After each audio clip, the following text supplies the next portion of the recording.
Hello viewers, இந்த வீடியோவில் உங்கள் பர்சனோட கரண்ட் ஃபீலிங்ஸ் நான் வந்து பார்க்க போகிறோம். ஸோ உங்களுக்கு வந்து ஒரு மிஸ் அண்டர்ஸ்டாண்டிங்னால தான் இந்த செப்பரேஷன் வந்து நடந்திருக்கும். ஆஃப்டர் தி செப்பரேஷன் சேம் அதே ஃபீலிங்கில் தான், அதே மாதிரி மிஸ் அண்டர்ஸ்டாண்டிங்கில் தான் இருக்கீங்க. பட் நீங்கள் என்ன ஃபீல் பண்ணுறீங்க அப்படின்னா, நான் வந்து கரெக்டாக தானே இருந்தேன், நான் வந்து உண்மையாக தானே இருந்தேன், அப்புறம் எனக்கான ஜஸ்டிஸ் வந்து எனக்கு கிடைக்கல அப்படின்னு நீங்கள் யோசிக்கிறீங்க. உங்கள் பர்சனோட சைட்லேருந்தும் அதே மாதிரி உங்களை மாதிரி தான் யோசிக்கிறாங்க. நான் கரெக்டாக தானே இருந்தேன், அப்புறம் எனக்கான ஜஸ்டிஸ் வந்து எனக்கு கிடைக்கல அப்படின்ட்டு. ஸோ 2 பேருமே வந்து இதில் காயப்பட்டது வந்து உண்மை தான். ஆனால் மாற்றி மாற்றி வந்து நீங்கள் அவங்கள ஏமாற்றிக்கிட்ட மாதிரியும் அவங்க உங்களை ஏமாற்றிட்ட மாதிரியும் தான் நினச்சிட்ருக்கீங்க. எனக்கான ஜஸ்டிஸ் வந்து கிடைக்கல, நான் கரெக்டாக தான் இருந்தேன் அப்படின்ட்டு. ஸோ இங்கே வந்து பிரச்சனை வந்து நீங்கள் 2 பேர் கிடையாது, உங்கள் 2 பேருக்கு இடையில் வேறு ஏதாவது ஒரு ரீசன்னால் வந்து சண்டை வந்திருக்கும். ஸோ இப்போ வந்து நீங்கள் உங்களுக்கு என்ன செய்கிறதுனே தெரியாமல் ஒரு பர்சன் வந்து ஹீல் ஆகிட்டுருக்கீங்க. அதுலேருந்து வெளியில் வரணும், என்னோடய லைஃப்பை வந்து நான் சரியாக பார்க்க முடியலை, ரொம்பவே சோகத்தில் இருக்கேன், ஒரு பேலன்ஸ்டாக கொண்டு போகணும் அப்படின்ற தாட் ஒரு ஆளுக்கு இருக்குது. உங்களோட கார்டியன் ஏஞ்சல் இப்போ 2 பேர்த்தில் யாராவது ஒரு ஆள் வந்து கண்டிப்பாக பிடிச்சிருப்பீங்க. கார்டியன் ஏஞ்சல் வந்து உங்களை கரெக்டாக வந்து கைட் பண்ணி கொண்டு போயிட்டே இருக்காங்க. ஆர் எதர் உங்களோட ஃபேவரட் காடாக கூட இருக்கலாம். கரெக்டாக வந்து உங்களை கைட் பண்ணி உங்கள் கூட தான் இருக்காங்க. பட் உங்களுக்கு வந்து அவங்க மேலே கோவம்னா கரெக்டாக தானே இருந்தேன், எதுக்கு அந்த பர்சனை வந்து என்கிட்ட மீட் பண்ண வச்சேன், இப்போ ஏன் பிரித்து வச்சுருக்கேன்னு ஒரு உரிமையை நீங்கள் வந்து சண்டை கூட போட்டிருக்கலாம். உங்களுக்கு அந்த கடவுள் மேலே இருக்க பக்தி வந்து குறைஞ்சிருக்கும், கோவம் வந்திருக்கும். நீ ஏன் பிரித்து வச்ச, நீ தானே எங்களை சேர்த்து வச்ச, இப்போ நீ ஏன் பிரித்து வைக்கிற அப்படின்னு சொல்லி உங்களுக்கு ஒரு கோவம் இருக்கும். சரியான கோவம் உங்களுக்கு வந்து நைட்டெல்லாம் தூங்க முடியாத அளவுக்கு, அந்தளவுக்கு உங்களை வந்து டிஸ்டர்ப் பண்ணுது. உங்களோட இன்ட்யூஷன் சொல்கிறத வந்து நீங்கள் கேட்க மாட்டேறீங்க கரெக்டாக.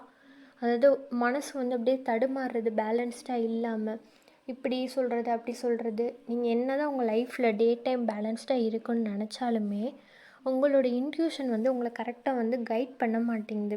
உங்களுக்கு இப்போ என்ன செய்கிறதுனே தெரியாமல் நிற்கிறீங்க. இதே சேம் ஃபீலிங் தான் உங்கள் பர்சனுக்கு வந்துருக்கு. அடுத்த மூவ் என்ன பண்ணுறதுனே தெரியாமல் தான் இருக்காங்க. இப்போ வந்து அவங்க நிறையவே இந்த ரிலேஷன்ஷிப்க்கு வந்து எஃபர்ட்ஸ் போட்டிருக்கலாம். பட் அது எதுவுமே வந்து அவங்களுக்கு ஜெயிக்கலை அப்படின்ற பட்சத்தில் அவங்க ரொம்பவே வந்து எனக்கு டயர்டாக இருக்குது, என்னால் முடியலை, இதுக்கு மேலே எனக்கு என்ன செய்கிறதுனே தெரியல, நான் எவ்வளவோ எஃபர்ட்ஸ் போட்டேன், எதுவுமே ஒர்க் ஆகலை, நான் போட்ட எஃபர்ட்ஸ் எல்லாமே எனக்கு ஆப்போசிட்டாக பிரச்சனையாக தான் முடிஞ்சிருக்கு. அது நம்ம 2 பேருக்கு இடையில் இன்னும் கொஞ்சம் தான் பிரச்சனையை க்ரியேட் பண்ணிச்சே தவிர அது எங்கேயுமே வந்து அதுக்கான தீர்வை வந்து கொடுக்கவே இல்லை.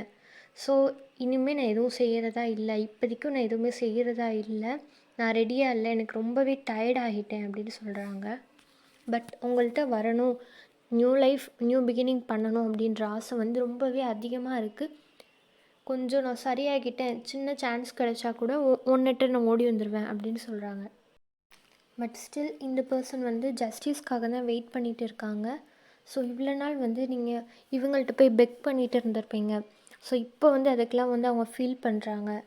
நீங்கள் சொல்கிற அந்த விஷயங்கள் எதுவுமே அவங்க காது கொடுத்து கேட்டிருக்க மாட்டாங்க. இனிமேல் நீங்கள் சொல்கிற எல்லா விஷயமும் நான் வந்து கேட்டுக்கிறேன், ஏற்றுக்கிறேன்ற மைண்ட் செட்டில் இருக்காங்க. பட் அவங்களே நினச்சாலும் வந்து உங்ககிட்ட வந்து நெருங்க முடியாத மாதிரி சிச்சுவேஷன் வந்து இப்போ வந்து இருக்குது.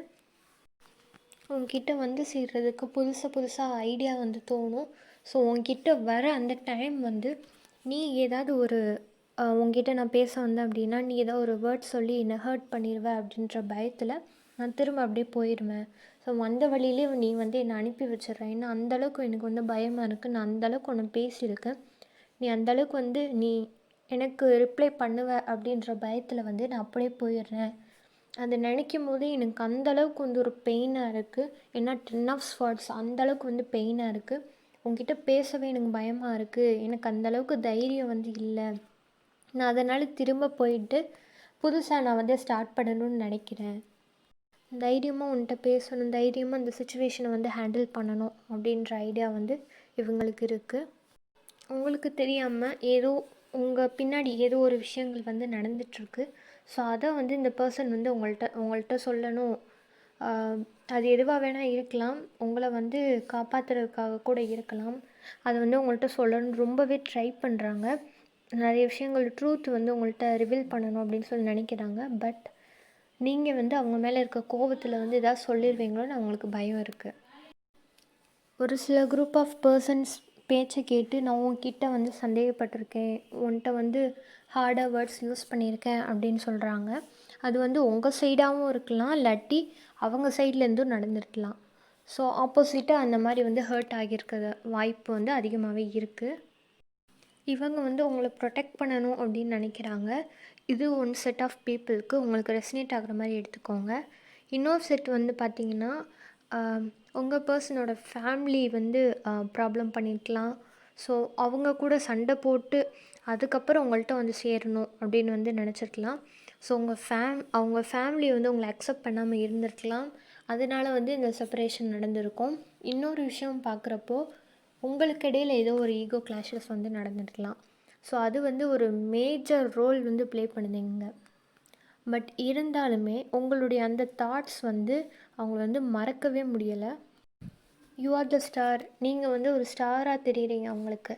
ஏன்னா முதல்ல நீங்கள் போய் பெக் பண்ணிகிட்ருந்தீங்க, என்கிட்ட பேசு, ஐம் சாரி, நான் தான் தப்பு பண்ணேன், மன்னிச்சிருன்ட்டு ஒரு ஸ்டேஜுக்கு மேலே வந்து உங்களோட பொறுமை அவ்வளோதாண்டா, போதுண்டா, இதுக்கு மேலே என்னால் பொறுத்து போக முடியாது அப்படின்னு சொல்லிட்டு நீங்களும் வந்து அப்படியே விட்டுட்டீங்க. ஸோ அவங்க வந்து இன்னும் இவ்வளோ நாள் இறங்கி போனவ இப்போ வந்து இறங்காமல் இருக்காளே, என்ன காரணம் அப்படின்னு சொல்லி இப்போ அவங்க வந்து செப்பரேஷனுக்கு அப்புறம் தான் வந்து ரெக்ரெட் பண்ணுறாங்க. நம்ம பண்ணது தான் தப்பு, நம்ம மேலே தான் தப்பு. ஸோ நம்ம தான் அவளுக்கு இப்படி ஒரு சுச்சுவேஷன் வந்து அமைச்சு கொடுத்துட்டோம், அவள் வந்து எந்த அளவுக்கு ஹர்ட் ஆகியிருப்பா அப்படின்ட்டு இந்த மாதிரி மாற்றி இப்போ நீங்கள் பேசின வேர்ட்ஸ் வந்து நான் பேசியிருக்கக்கூடாது நீங்களும் நினைக்கிறீங்க. அதே மாதிரி தான் உங்கள் பர்சனும் வந்து நினைக்கிறாங்க. So same feelings. இப்படி பார்க்கும்போது நீங்கள் 2 பேரும் வந்து ஒரு சோல்மேட் கனெக்ஷன். இப்போ உங்களை நீங்களே வந்து கவனிக்க ஸ்டார்ட் பண்ணிட்டீங்க. உங்களோட பர்சன் மேலே உங்களுக்கு கோபம் இருந்தாலும் அதை எதையும் கண்டுக்காமல் நான் என் வேலையை பார்க்குறேன், இந்த இதில் வந்து திரும்ப வந்து தலையை விட்டு என்னை நான் ஹர்ட் பண்ணிக்க விரும்பலை, அதுவாக வந்தால் பார்த்துக்கலாம், இதை பற்றி எதுவுமே சுத்தமாக நீங்கள் யோசிக்காமல் தான் இருக்கீங்க. தாட்ஸ் வந்து வரும், அப்படிக்கப்போ வரும், நான் தான் தப்பு பண்ணிட்டேன், பேசியிருந்தா நானே வந்து சரி பண்ணியிருந்திருக்கலாம், பட் நான் போக மாட்டேன் அப்படின்னு நீங்கள் நிற்கிறீங்க. ஏன் அப்படின்னா ஓவராக பெக் பண்ணியாச்சு, நீ இதுக்கு மேலே நம்மளோட செல்ஃப் ரெஸ்பெக்டை இழக்க வந்து ஒன்றுமே இல்லை அப்படின்ட்டு உங்களோட சொந்த காலில் நிற்கிறீங்கன்னு சொல்லலாம். ஸோ சுத்தமாக நீங்கள் கண்டுக்கவே இல்லை, உங்களோட வேலையை தான் நீங்கள் வந்து பார்த்துட்ருக்கீங்க. இதுதான் உங்களை வந்து ஹைலி அட்ராக்ட் பண்ணுது. அவங்க நீங்களாக வந்து பேசுவீங்கன்னு சொல்லி எதிர்பார்க்குறாங்களாம். நீங்கள் வராதனால அவங்க வந்து இந்த இடத்துல நான் வந்து ரொம்ப டிஸப்பாயின்ட்மெண்ட் ஆகிறேன் அப்படின்னு சொல்லி ஃபீல் பண்ணுறாங்க. இப்போ ரிக்ரெட் பண்ணுறாங்க, நான் பண்ண தப்பு தான், அதனால தான் நான் வந்து இப்போ அனுபவிச்சிட்ருக்கேன்.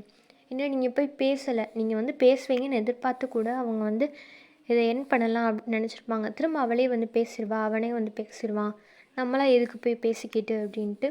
பட் நீங்கள் நினச்ச மாதிரி அவங்க நினச்ச மாதிரி நடக்காதனால ஸோ அவங்களுக்கு இந்த இடத்துல வந்து பயங்கரமாக ஹர்ட் ஆகிருக்கு, டிஸப்பாயின்மெண்ட் நடந்திருக்கு.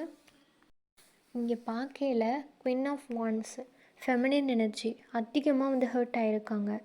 ஸோ இப்போ இந்த ரீடிங்கை வந்து பொண்ணு பார்க்குறீங்க அப்படின்னா நீங்கள் வந்து இப்போ கரண்ட்லி செல்ஃப் லவ் பண்ணிகிட்ருக்கீங்க, உங்களோட வேலையை நீங்கள் கவனிச்சிட்ருக்கீங்க. ஏன்னா அதிக அளவு ஹர்ட் ஆகிட்டீங்க, அழுது முடிச்சிட்டிங்க, அழுது தீர்த்துட்டீங்க. இனி இதுக்கு மேலே எதுவுமே செய்கிற மாதிரி தெரியல, நம்ம வேலையை பார்ப்போம் அப்படின்ற ஒரு அந்த ரியலைசேஷனுக்கு வந்துட்டீங்க. ஓகே, நீங்கள் தான் இப்படி பார்க்கல, நீங்கள் தான் அந்தளவுக்கு ஹர்ட் ஆகியிருக்கீங்க. இந்த செப்பரேஷன் நடந்தும்போது அவங்களுக்கு பெருசாக எந்த ஒரு எதுவும் பாதிப்பும் இருந்திருக்காது. இப்போ அவங்கள வந்து அந்தளவுக்கு வந்து பாதிக்குது, உங்களோட சைலன்ஸ் வந்து அவங்கள அந்தளவுக்கு வந்து பாதிக்குது. அவங்களால இப்போ வந்து பேச முடியாத நேரம் அவங்க வந்து உங்களை மேனிஃபெஸ்ட் பண்ணுறாங்க. மேனிஃபெஸ்ட் பண்ணுறாங்க. பட் அந்த மேனிஃபெஸ்டேஷன் எல்லாமே வந்து பிரயோஜனம் இல்லாமல் போயிட்டுருக்கு. கரெக்டாக வந்து பண்ண மாட்டுறாங்க. அவங்க கரெக்டாக பண்ணாதனால உங்களுக்கு நைட்டு தூங்கும்போது கெட்ட கனவுகள்லாம் வரும். ஸோ அந்த மாதிரியெல்லாம் வந்து நடக்கும். பண்ண தெரியாமல் பண்ணிகிட்ருக்காங்க. இன்னொரு விஷயம்னு பார்க்கும்போது அவங்க வந்து ஒரு குறிப்பிட்ட நாட்களை பண்ணிவிட்டு ஸோ நான் நினச்சது எதுவும் நடக்கலை, நான் மேனிஃபெஸ்டேஷன் பண்ணேன், ஆனால் என் பர்சன் வந்து என்கிட்ட பேசலை, அதனால் நானே டைரெக்டாக அவங்களுக்கு கால் பண்ணி பேசிட போகிறேன், டைரெக்டாக நானே அவங்கள்ட்ட போக போகிறேன்னு சொல்லி அவங்க அமைதியாக இல்லாமல் ஏதோ ஒரு ஆக்ஷன் எடுக்கணும் அப்படின்னு சொல்லிட்டு ஒரு அவசரமான முடிவு, இந்த அவசரமான முடிவுனால தான் உங்களோட ரிலேஷன்ஷிப் வந்து இப்போ எண்ட் ஆகியிருக்கும். நீங்கள் இருந்தால் தான் அந்த செலிப்ரேஷன், ஃபேமிலி எல்லாமே அந்த ஃபுல்ஃபில்மெண்ட் உங்கள்கிட்ட மட்டும்தான் வந்து கிடைக்கும். இப்போ வந்து அவங்க ரொம்பவே லோ ஆகியிருக்காங்க. நீங்கள் ஒரு ஸ்டேஜில் எந்த அளவு லோ ஆகி அழுது புலம்பி கஷ்டப்பட்டீங்களோ அதே மாதிரி சேம் அவங்களும் அவங்களோட இதுக்கு முன்னாடி நான் அவ்வளோ கெத்தாக இருந்தேன் அப்படி சொல்லிட்டு என்னதான் ஒரு ஈகோவான பர்சனாகவே இருந்தாலும் இப்போ வந்து அவங்களுக்கு வந்து ஒன்றுமே இல்லை, சொல்லப்போனால் ஒன்றுமே இல்லை. அவங்க நினைக்கிறது எதுவுமே நடக்க மாட்டேங்குது. அவங்களுக்கு எதுவுமே ஸ்டேபிளாக இல்லை. பட் நீங்கள் எப்படி ஃபீல் பண்ணுறீங்க அப்படின்னா, இப்போ தான்டா நான் நிம்மதியாக இருக்கேன், என்னோடய லைஃப்பை நான் பார்க்குறேன், டைமுக்கு சாப்பிட்றேன், டைமுக்கு தூங்குறேன், இப்போ தான் எனக்கு வந்து கம்ஃபர்ட்டாக இருக்குது அப்படின்னு சொல்லிட்டு ஏன்னா நீங்கள் வந்து செல்ஃப் கேர் பண்ணும்போது உங்களை அதிகமாக நேசிக்கிறீங்க. உங்களை சுற்றி இருக்க விஷயங்கள், நேச்சர் இதெல்லாம் வந்து நீங்கள் அதிகமாக நேசிக்கிறீங்க. நான் நல்லா தான் இருக்கேன், எனக்கு எந்த பிரச்சனையும் இல்லை அப்படின்னு சொல்லிட்டு உங்களை நீங்கள் வந்து பாசிட்டிவாக மாற்றிட்டுருக்கீங்க. இப்போ கரண்ட்லி அதிகமாக சஃபர் ஆகுறது அந்த பர்சன் தான். ஸோ உங்களுக்கு என்ன அப்படின்னா, உங்களுக்கு இந்த யூனிவர்ஸோட அந்த ஒரு பிளெஸ்ஸிங்ஸ் வந்து இருக்குது. உங்களுக்கு வந்து புரிஞ்சிருக்கு. நம்ம செல்ஃப் கேர் பண்ணால் ஆட்டோமேட்டிக்காக நம்மளோட விஷயம் நம்மள்ட்ட தேடி வந்துடும் அப்படின்ட்டு. பார்த்திங்கன்னா இங்கே வந்து லவ்வர்ஸ் கார்டு வந்திருக்கு. ஸோ நம்ம ரீயூனியன் ஆயிடலாம். நம்மளோட ஒர்க்கை வந்து ஸ்டார்ட் பண்ணுவோம். யூனிவர்ஸ் அதோட ஒர்க்கை வந்து ஸ்டார்ட் பண்ணிடுச்சு அப்படின்ற விஷயம் உங்களுக்கு வந்து தெரிஞ்சிருக்கு. பட் உங்கள் பர்சனுக்கு பாவம் அவங்களுக்கு தெரியலை. தப்பாக மேனிஃபெஸ்ட் பண்ணி எல்லா விஷயமும் வந்து சொதப்பிட்டுருக்காங்க. அவங்களுக்கு வந்து என்னென்னா, நான் இவ்வளோ கஷ்டப்படுறேன், இப்போ அவள் என்ன செய்யறான்னு தெரியல, அவள் ஜாலியாக தான் இருக்கா, நான் தான் இந்தளவுக்கு வந்து கஷ்டப்பட்டுட்ருக்கேன் அப்படின்னு அவங்க யோசிக்கிறாங்க. பட் உங்கள்கிட்ட சீக்கிரம் வர்றதுக்காக அவங்க வந்து அடுத்து வேறு வேலையில் ஏன்னா சைலண்ட்டாக இருந்து அவங்க எனர்ஜி வைஸ் உங்கள் கூட கனெக்ட் பண்ணி அந்த மாதிரி உங்களை இழுக்கலாம் அப்படின்னு ட்ரை பண்ணாங்க. ஸோ அது வந்து கம்ப்ளீட் ஆகாதனால, கிடைக்காதனால இப்போ நம்ம ஆக்ஷன்லேயே இறங்கிடலாம் அப்படின்னு சொல்லிட்டு அவங்க வந்து வேறு ஒரு ஆக்ஷனோ இல்லை உங்கள்கிட்ட பேசுகிறதுக்கான அந்த கம்யூனிகேஷன் பண்ணுற அளவுக்கு ஸ்ட்ரென்த்தை வந்து வர வச்சுட்டாங்கன்னு தான் சொல்லணும். என்னன்னாலும் பரவாயில்ல, நீங்கள் என்ன பேசினாலும் பரவாயில்ல, உங்கள்கிட்ட வந்து பேசிடலாம், கம்யூனிகேட் பண்ணணும் அப்படின்னு. ஏன்னா எனக்கு வந்து உங்ககிட்ட பேசுகிற அளவுக்கு வந்து தைரியம் இல்லை, அதனால தான் நான் ஹோல்ட் பேக் பண்ணி பின்னாடி போனேன்னு தவிர வேறு எந்த ஒரு விஷயமும் கிடையாது. உங்ககிட்ட நிறைய உண்மைகள் வந்து பேசணும், நான் இந்த அளவுக்கு உன்னை பிரிஞ்சு கஷ்டப்பட்டேன் அப்படின்ற உண்மைகளை உன்கிட்ட சொல்லணும். ஸோ அதுக்காகவாவது நான் உங்ககிட்ட வந்து சேரணும் அப்படின்னு நினைக்கிறாங்க. இவங்க வந்து ஸ்ட்ராங்காக ஒரு பவுண்ட்ரிஸ் வந்து செட் பண்ணியிருப்பாங்க.